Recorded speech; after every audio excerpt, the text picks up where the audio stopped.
That was such a massive step for me because I was terrified of this, coming from kind of like a feminist mother that was really afraid of men, had been very, very dominated by her father.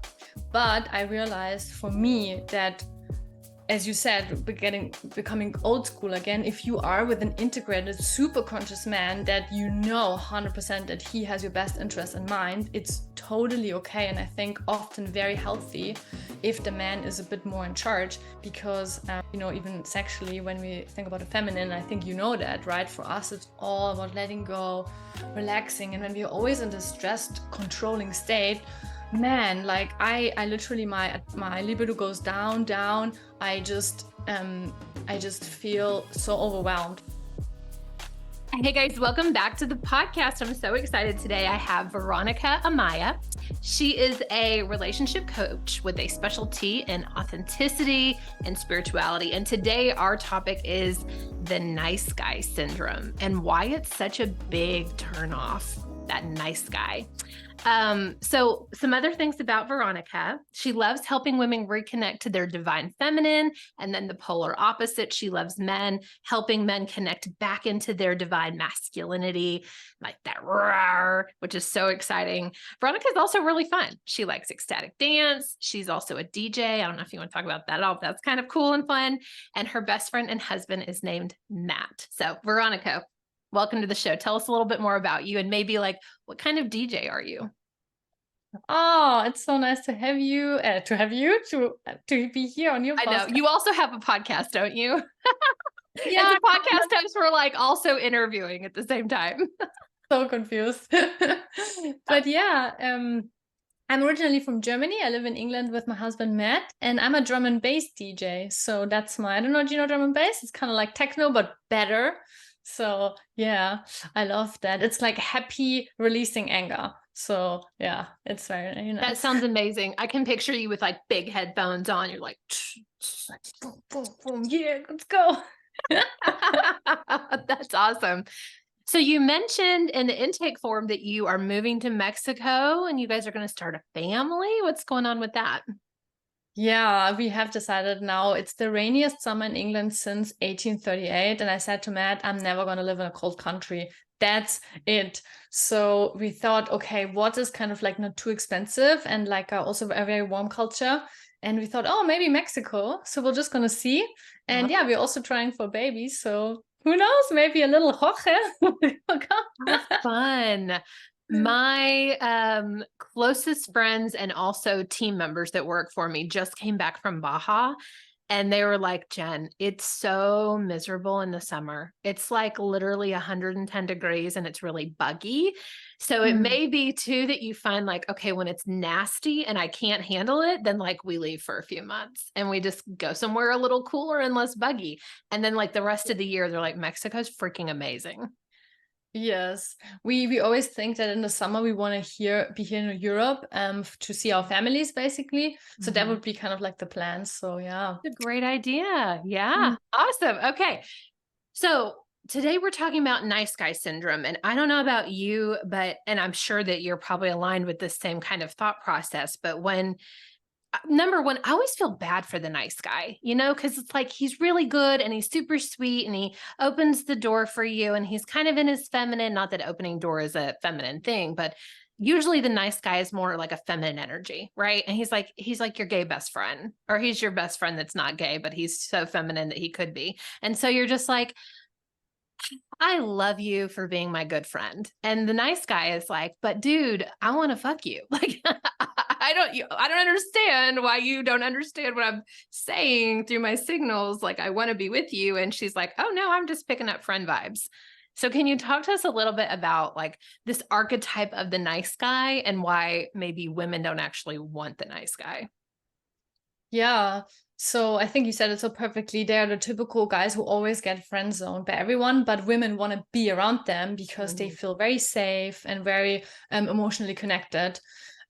So the biggest problem is that they are not in a polarity, which means we don't feel attraction, right? So if you're a woman and you're quite feminine here, and the guy is also quite feminine here, there is like nothing to to be attracted to, essentially, because he's basically almost like a woman.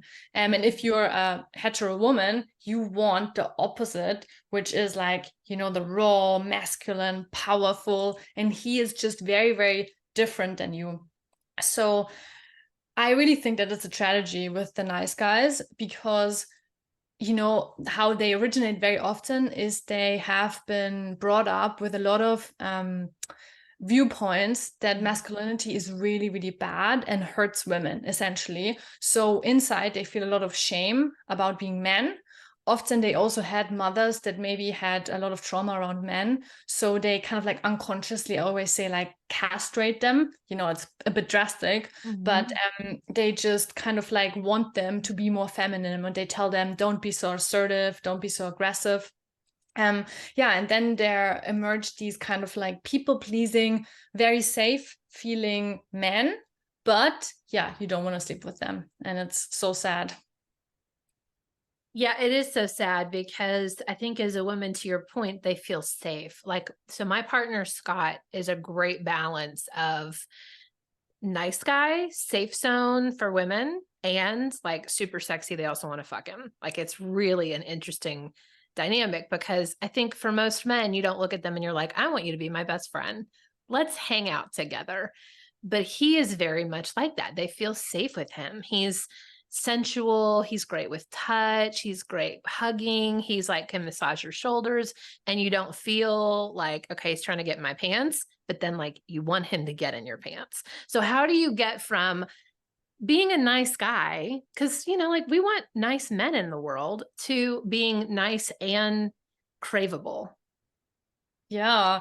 Wow, it's amazing. So I would call your partner an integrated man. So someone that has all these emotional intelligence skills that we love, you know, yeah, like being able to connect, being able to read the room, being able to soothe you when you don't feel good, but at the same time that they also own their own masculinity, so that they know when he wants to get you into bed, he knows how to do that. He knows how to seduce you.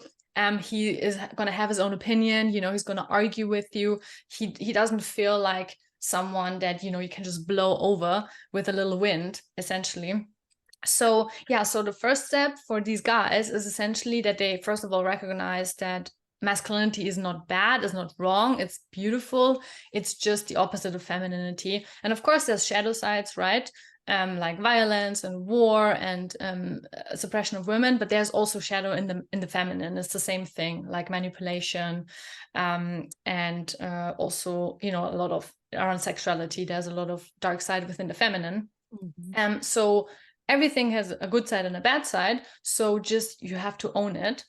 And then also a big part of it is to become aware of your needs and to understand that, because in their minds, usually what nice guys believe, or how they have been brought up, is that if I am really, really nice, then the woman is going to fulfill my needs. And that's just not how it works. Because if you want her to fulfill your needs, you have to communicate about it. You have to be upfront. You have to tell her, and not have these, we call this like covert contracts, where they almost like, you know, collect points. Okay, now I cleaned the house and I went with the dog, and you know that, so this means she owes me like sex, or you know, that stuff. And or the same as with friends, you know, with family, they have these scores. And people feel super uncomfortable around that, because it feels like manipulation. And the masculine is very upfront, you know, and you kind of like know what you get. And that's the interesting thing, actually, because we talked about safety. And on the one hand, the nice guys feel really safe, but because they have this manipulative part of them, they actually also feel very unsafe. And that's also another reason why women don't want to sleep with them, because they feel that they don't really know, you know, what they are about. I have like so many questions. Okay, I'm going to take us back out big picture, and then we'll dive back into what you just said. I want to know about Matt. So clearly you're a feminine being. You appear feminine, you dress feminine, you even have a pink chair behind you. Like, you're this feminine essence. So tell us, what is it like, how does Matt show up, and what is it about him that makes him craveable to you instead of friend zone to you? Yeah, so it's very interesting, because the reason why I know so much about it is because Matt, actually, when we met, was really a nice guy. And he believed that masculinity is bad, and that his thing was always, I'm different than other men. I'm like the good one. Mhm. So in the beginning, actually, our relationship was more friendship, and it took me a while to feel attracted to him because of that. And through our relationship, then it always flared up that my attraction kind of like went down, and I always tried to tell him, hey, you need to be a bit more assertive. You need to a bit more take charge in our relationship, because I know I appear feminine, but I'm also really dominant. And my whole family is kind of like much more dominant than Matt's family. So he went through this amazing transformation. And so what he did differently was that he always tells me exactly his opinion, and if I have a different opinion, we like argue about it. It's not like he just goes with whatever I want. And then he's much more sexually forward. So, for example, during the day, he just comes to me, like just before, it was so nice. I was in the bedroom just dressing for the podcast, and he just came and he was like kissing me and touching me. And he was like, baby, I just wanted to give you some energy for the podcast, And this is just, so like, it gives me so much, it makes me feel so like attracted to him. Mm-hmm. And a big thing was also actually for us with finances, and also with big life decisions, that I let him have the lead, so that I really, trust in him, that he knows what's best for us, and that when it comes down, that he is kind of like the head of the household. And that was such a massive step for me, because I was terrified of this, coming from kind of like a feminist mother that was really afraid of men, had been very, very dominated by her father. But I realized for me that, as you said, becoming old school again, if you are with an integrated, super conscious man that 100% that he has your best interest in mind, it's totally okay. And I think often very healthy if the man is a bit more in charge, because, even sexually, when we think about a feminine, I think that, right? For us, it's all about letting go, relaxing. And when we're always in this stressed, controlling state, man, like I literally, my libido goes down. I just feel so overwhelmed. So yeah, that was our journey. I love that, how you took a nice guy and helped him become a little bit, more masculine and forward. And what's interesting, because as you were talking, I was looking back at the last like 3 major life partners that I've had. So my first husband was overly masculine, kind of like the bad guy masculine, the assertive but forceful, the my way or the highway. Everyone's an idiot but me. And he hasn't changed. He's the same fucking way right now. Which is sad, like that you can't grow out of that and realize that that's not actually how any woman wants to be around anybody. And nobody wants to be around a man like that, right? And there's a lot of women that portray the same thing, right? Like my way or the highway. I'm the smartest person in the room. Everyone else is stupid but me, and I can make all the best decisions for everyone.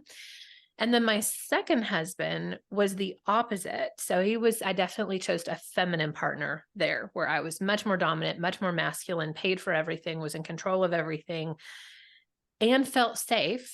Like I was with a nice guy and felt safe. And I needed that. Like I needed the safety and the nervous system recalibration and the safe container that he created for me to figure out who I was as I was leading and dominating and making all this money and leading the household. I also felt safe to be me and safe I joined a priestess program and learned about the feminine and the feminine archetype. And I started shedding all this masculinity that I've been holding as I have been in the retail world for so long, and had to work aside these men that have these massive careers. And I want to be one of them. So it was this softening, I think, for about 8 years.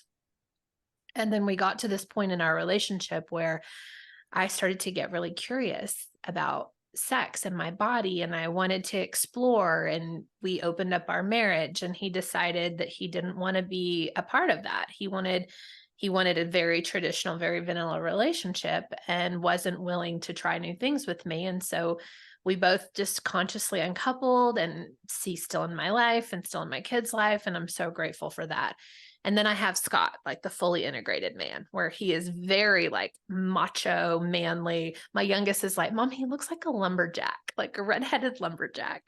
So we have that, but then this very, to your point, like emotionally intelligent, aware, safe, and incredibly sexual. Same thing. Like he'll come to me too and like nibble on my neck in the middle of the day. Or yesterday I was in the kitchen and I had about an hour to make lunch in between calls. And he starts, like coming on to me in the kitchen. He was like, well, instead of eating, why don't we go play? And I was like, okay, we run to the bedroom. And there's something about that feeling desired. And I've said craveable multiple times on this podcast. And that's not usually a word that I use, but that feeling of being craved and craving your partner that is just so delicious. Oh, 100%. And it's very beautiful. And do you know David Data? I love David Data.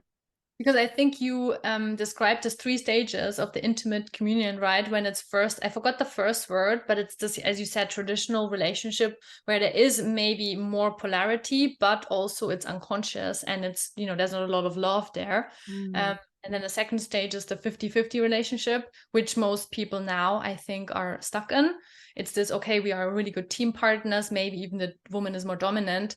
But yeah, there's not a lot of intimacy because there's no polarity. And then the third thing, and that's, I think, really what Matt and I are working towards. I think still we are a bit more in the process because, yeah, he did a lot of men's work, which is beautiful, right? Like that's where he really learned how to be this masculine. But working in the corporate world makes it so hard because you're always sucked in, and he's all the time. He just spends his energy is in his head, he's not really feeling his body. He's not really, it would be so good, I wish that we always had like somewhere where you could chop the wood literally, because do things where you are like feeling this rawness.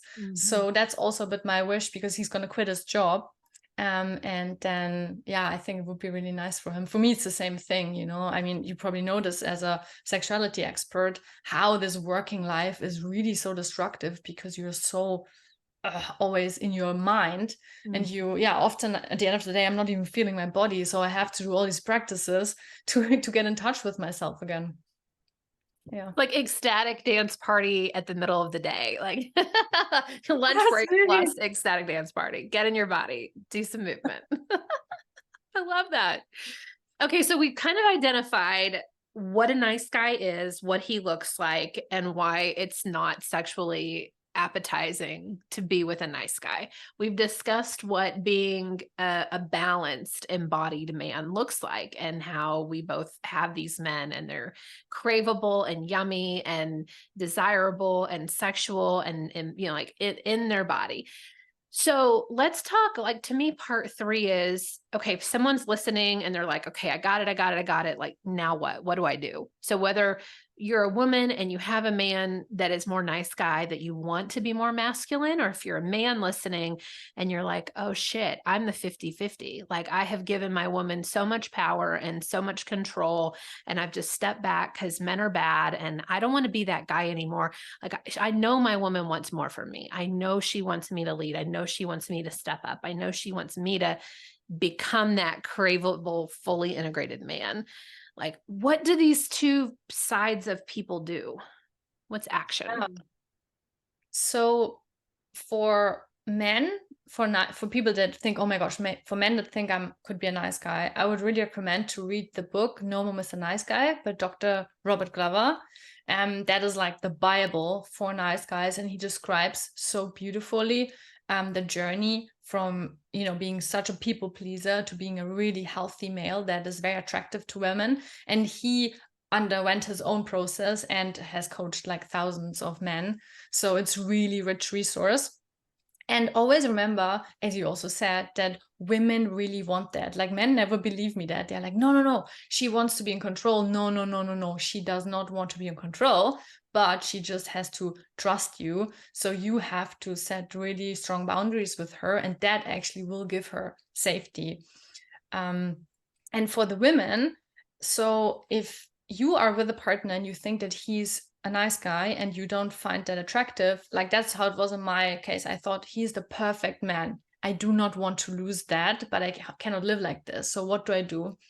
And the thing is that if you step away from being a controlling, very masculine woman, your partner will automatically start to fill this role, because in a relationship there's always the feminine and the masculine, and someone will fill the role. So this is what I teach women in my coaching, is to step away from being this controlling woman, and to relax into femininity. And on a very practical level, it means don't tell your husband what to do, don't tell him how to dress, don't wake him up, don't organize his life for him.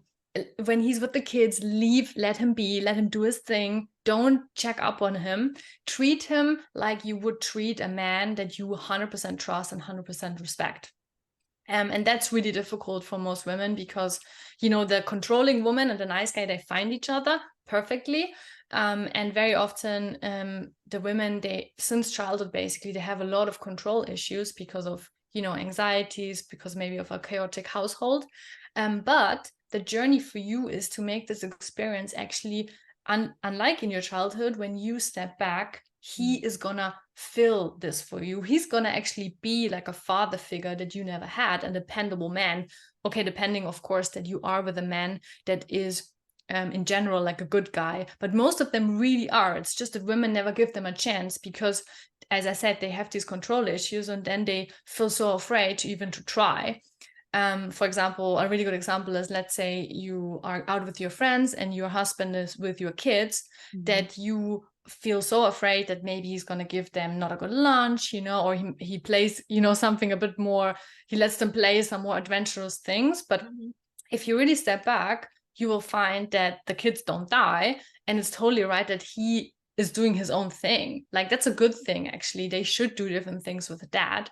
So, and that's a really good message for women, because you're not helpless. There's many things that you can do, and actually it will also relax you, because on the other side of a nice guy, there's always a woman that is hyper stressed. I can see that. Yeah, take the gift that they're giving you of, taking the kids away and doing their own thing. And you're right. I think kids need the balance of like fun, playful dad who, gives you ice cream for lunch and takes you to the park and rough houses with you, versus like hopefully sweet, loving mom, and not over controlling, scary mom. But I can see exactly what you're saying, where moms are like, did you feed them a balanced lunch? Did you put him down for a nap? And he's like, no, but I kept him alive. Yes, I love totally. that. And I think that I always find it so sad that there's these jokes in our society that men are like children, and it's just because women have set the standard. They're like, oh, this is what's the right thing to do. And I'm not saying, of course, objectively it's good to give them a healthy meal, but at the same time, maybe there's something there that, for example, the dad is maybe more fun and more relaxed, and it's just a different dimension of experience for the kids. And I find it just sad that so many women don't trust this grown man, who lived all his life, who is probably providing for the whole family, that they don't trust him, that he can do something as simple as take care of the kids. Do you see what I mean? Like, oh, I do. And I can't imagine how that feels for the fathers who were like, I'm just trying to be supportive and I'm trying to do the right thing and I'm trying to step up, but all my wife does is bitch and nag and tell me I'm not doing it right and I didn't fold the laundry right. And I yes. find a little bit of that creep in, and it's not for me. And it's normally when I'm really stressed out, when I'm feeling the burden of financially being the provider for everybody. And I also am maintaining the house and I'm cooking the meals. And my family has really learned in the last year and a half that Scott has been in our life, he has really not only like leveled up what men do, like our version of like, oh, this is what men are supposed to do in the house. Okay, cool. And then like holding the kids accountable. I have teenagers, girl, like they should be helping. And I just kind of like let them do whatever, because I only had them part-time. And so when they weren't with their dad, they were with me. And so I was like, oh, you don't have to do anything. But then I was so stressed because I was doing all of it. And so he's like, no, let them take the trash out. Let them do the dishes. Let them fold the laundry. Like they need these life skills. And so as I've stepped back and let him not only like help, help, but like lead the kids and like lead us. And I'm like, oh, this feels so good. Oh, it feels so good. Like you can just drop everything that you're holding. Like my whole body just kind of melts. Oh, it's so good. Oh, you're describing it so perfectly, what the masculine brings to the family, and this different dimension, right? Because you would have maybe not even had the idea that this is something that your teenage kids can do. Oh, I find it beautiful that you let him provide this for all of you. Oh, that's just such a great example. And I also wanted to just add one point is that, a bit of maybe a sad point is with this hypercritical woman that I think a lot of the time when there is infidelity on the man's part, this is often the root cause, that as soon as he steps into the house, he gets criticized, he gets belittled. There is no, like, imagine a guy who has a high flying career and he's a respected, manager, and then he comes home and he feels like a loser. And of course, this is not an excuse. Everyone has to take self responsibility. And I really encourage men to set more boundaries with women. But at the same time, this is very often, it's kind of like understandable how it happens when there's maybe a younger PA or, colleague that really admires him and gives him this respect. So I wanted to encourage all women. This is one of the biggest things I've learned, is also to not criticize my husband for every little thing. And I agree with you. It also creeps in with me when I'm stressed, but I learned more and more to immediately apologize. And it has been also such a relationship saver, and it really keeps the harmony and also the attraction, because that could also be a big thing why also, men are not attracted, why nice guys are not attracted to the women, if they constantly feel that she's basically like his mom, telling him he didn't clean up and all that stuff. Yeah. And I find it interesting that we do find partners that are similar to what we know. So we might be attracted because they're like our dad, not like in a gross way, but like the good qualities, right? Or they're like our mom in the good qualities. And then eventually we become smothered by them, like the smothering mother. Or the overprotective father, or the whatever, right? And yeah, I can imagine showing up and letting that like ease and ooze into your relationship. It is really gross. And I do occasionally, you know what I found? Now that I have been partnered 3 times and married twice, I still call my partner Scott his mom, like my in-law, because we're essentially married just without the documents, right? But I notice when she's around, I get hypercritical of him. And I did the same thing with my last husband's mother. When she was around, like my nagginess would up level because both of them are naggy, and both of them showed up very similarly. Like, this is my son and I know what's best for him, and I will order his lunch for, like, just weird stuff where I'm like, so yeah. Oh my God, the patterns just repeat. And we just have to be mindful that we're repeating the pattern of our parents, right? We're being the nagging wife. And I love what you said about, if he is freaking rocking it at work, or she is freaking rocking it at work, because that's my side, right? And you come home and you're just being, and I've never had a male partner nag me, but I can imagine that feeling of, God, now I got to go home and like deal with the kids and my wife who's such a bitch, and I'm not respected and I'm not loved and I'm not, no one appreciates what I do all day. Yeah, I can absolutely imagine like having a little fling at the office, right? Before you go home into, yuckiness, until you get to go back to the office and be a superstar again. 100%. And I really wish that both men and women, because I feel like there is a lot of the emphasis on, having like a really nice house and having such a good education for the kids. And those are, of course, important things, but I wish that they would also emphasize the respect. And for example, saying thank you in the relationship is so freaking powerful. And saying thank you for something like providing, many people think, oh no, this is just what they should do, this is what I can expect. I'm like, no, if someone goes 5 days a week, 8 hours, busts his ass for the family, I think, yes, you can say thank you every day. So I'm like, oh, I appreciate it so much, honey. Just simple things like this. And I would never, if I would have this feeling that Matt when he works from home, but let's say we would go to an office and he would dread coming home. That would be my worst nightmare. I mean, he is a person that chose to be with me for the rest of my life, right? I want him to feel adored by me and that I love him so much. So this is one of my really big goals with my work and also my sharing on YouTube, that I bring this, because it's not so hard, it's just that most of us had really bad role models for relationships, and so we just unconsciously do the same things again and again. But I always want to encourage people to think about your childhood. Do you want your kids to have the same freaking experience? Like, my parents were always fighting, always.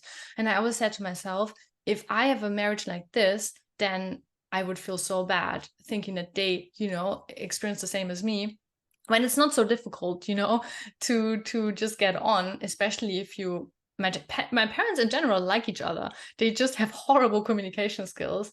So and then 3 years ago, when they realized we are always fighting, it's the same pattern, I was like, no, something has to stop. And now we have so much harmony and it's just fun. Like, I love being with him, do you have the same with your yeah. partner? Yeah. And he also is like just across the little hallway from me all the time. So I think being in proximity, like creating a life where you can also be in close proximity with your partner, really helps. It helps like create and keep the sexual tension, assuming that you're nice and friendly to each other and you're playful throughout the day. I find it's nice and it's easier. And then when the kids are off at school, you can have fun in the middle of the day. It's fantastic. Yeah. And I know not everybody can, but I've worked really hard to create a life where I can have a lot of flexibility and be close to the people, that I love the most. So, well, Veronika, if people are listening or watching and they're like, okay, I have identified this is me. Like, I am the naggy wife, or I am the husband who is the 50-50 or the nice guy. And I want to work towards being more my masculine and taking that back. How can people find more information about you? What programs do you have? Do you do coaching one-on-one? Like, what are all of your offerings? Yes. So the easiest way to find me is to go on my website, veronika-amaya.com. And I offer one-on-one coaching for both men and women. I also do a lot of dating coaching because, this is the big question of our day, right? Like, how to find a partner, especially when you are now 30s or 40s. It's quite a challenge. So yes, I focus on that. And I also do courses sometimes, specifically around the topic of the healthy feminine masculine polarity. So yeah, you can find all the information on there. And yeah. Perfect. So I'll put Veronika's link tree in the bottom. When you guys are finished listening or watching this, if you would stop and follow her. So if she has something coming up in this next year that you want to go be a part of, and you want to, get more information on polarity and building that masculine and feminine flow back into your life, she is the lady to teach you how to do it. So Veronika, thank you so much for being on. I'm grateful to have you. This was a fabulous discussion. And it definitely reminds me to just settle in, be softer, and be in my feminine. Oh, thank you so much for having me. All right. We'll talk to you later. Bye. Hey there. Did you know that I do online coaching? Yes, I do online coaching in the sex and relationship space. Some of the topics that are near and dear to my heart are open relationships. So that includes polyamory, swinging, or what we call the lifestyle. I also love conversations around online dating. We're talking Bumble, Tinder, Field, and more. And then the last thing that's really passionate and close to my heart is conscious uncoupling. That means we get to break up with people with love and respect, with dignity and hope. We get to create a life for our children that gets to be